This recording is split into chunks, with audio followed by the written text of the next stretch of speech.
Hey, Nelson, alcoholic addict. It's not my real name. It's a fake name that I use when there is an FBI surveillance van parked outside of my house, which is what's happening right now. I'm just kidding. It's my pen name that I use here at LOL Sober. Um, Somebody asked me the other day, when did you know you were an addict? And I've thought about that question many times over the years, hundreds of times. And I've probably given at least 20 different answers. And I guess that's what happens when there are so many options to choose from. For instance, I know how I felt the first time I drank, and I know I thought I wanted to do that every day for the rest of my life. That's a pretty clear sign you're an addict or an alcoholic, right? Also, the first time I felt the rush come over me from painkillers, I felt the same way as I did when I drank the first time. And I know the first time I'd been drinking for multiple days in a row, and then I had a night where I couldn't drink.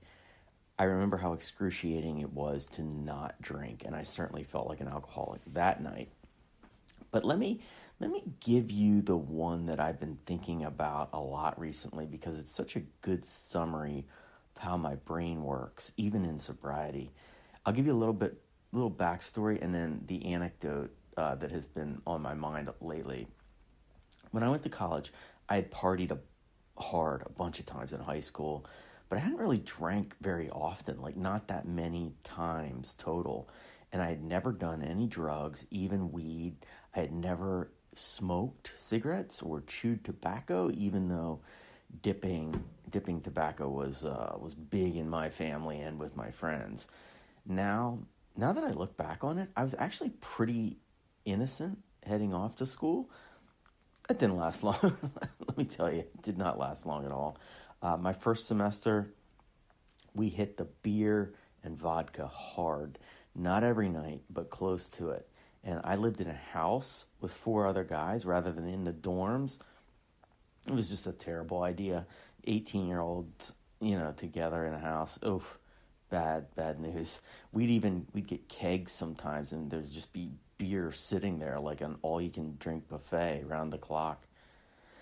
My roommates also introduced me to my first cigarette. I had pretty bad feelings toward smoking before I got to college, just because I told you in school what smoking did to the human body, and I was scared of that.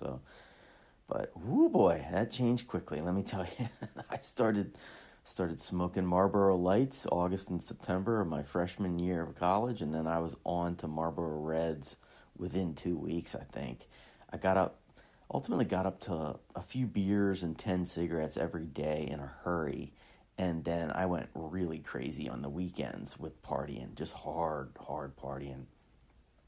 In fact, I often would pregame pretty hard by myself before the actual parties.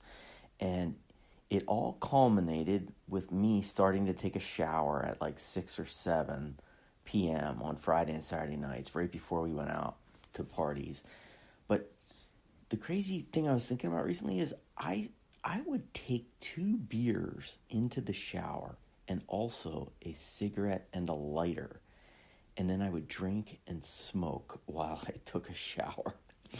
Let me just repeat that. I would drink and smoke in the shower, getting ready to go drink and smoke with a bunch of other people.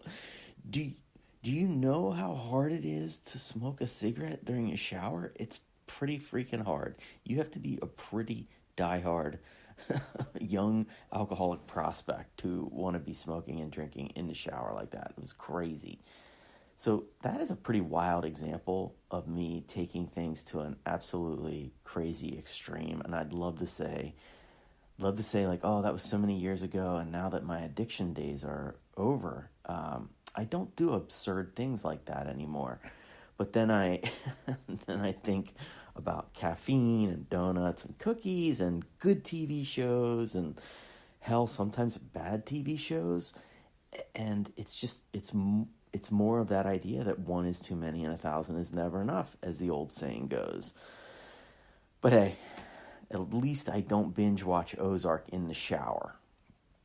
Yet, anyway, as soon as I figure out how to get a shower, TV in the shower, I'll probably end up doing that. So, thanks for letting me share.